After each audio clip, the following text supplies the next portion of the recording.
kaubanan nga mga farmers, mga mag-uma na to.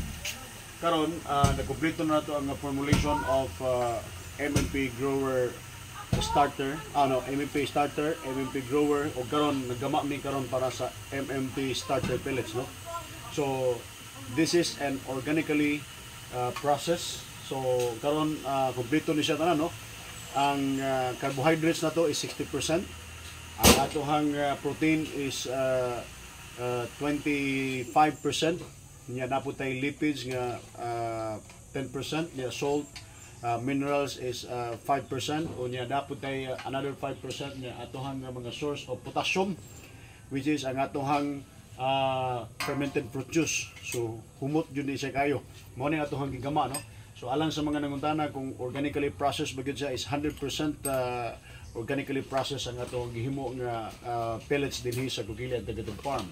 So doon na tayo mga lipids nga sa butang, no. Ang lipids na to, no, is a source of one of the source of potassium para sa atohang mga alagang hayop, no, katong mga kuana, labi na gyud sa mga manok, katong mga mangitlogay na o katong mga nangitlog na. So finisher na dapat ang inyohang kuana na. Ya katong po mga anay nga mga baboy. So kuana siya. Kanang finisher na dapat ang inyohang ipakaon, no. So carbohydrates na to 60% gikan sa rice bran.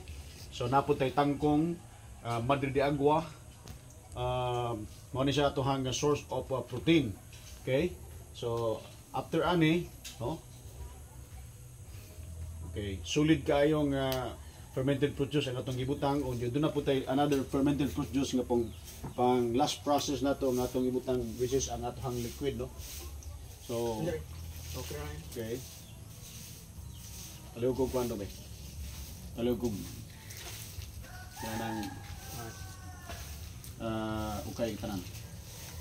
So kinahanglan nga makuha ginato ang 30% moisture, no, sa atohang MMP starter pellets. So kini siya akong gibutangan ni sa mao na ni siya ang liquid na nato nga fermented fruit juice, no. Gi-ferment nato into 8 days nato nga fermentation na siya, made of banana. So taas kayo og source of potassium mga atohang fermented fruit juice, no. Okay? Yan.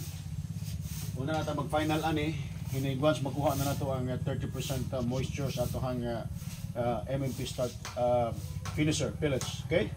So right after ani mahuman na namo ni siya og kining process tanan, amo na ni ang gigaling na nato para mahimo na gyud siya og pellets. Okay?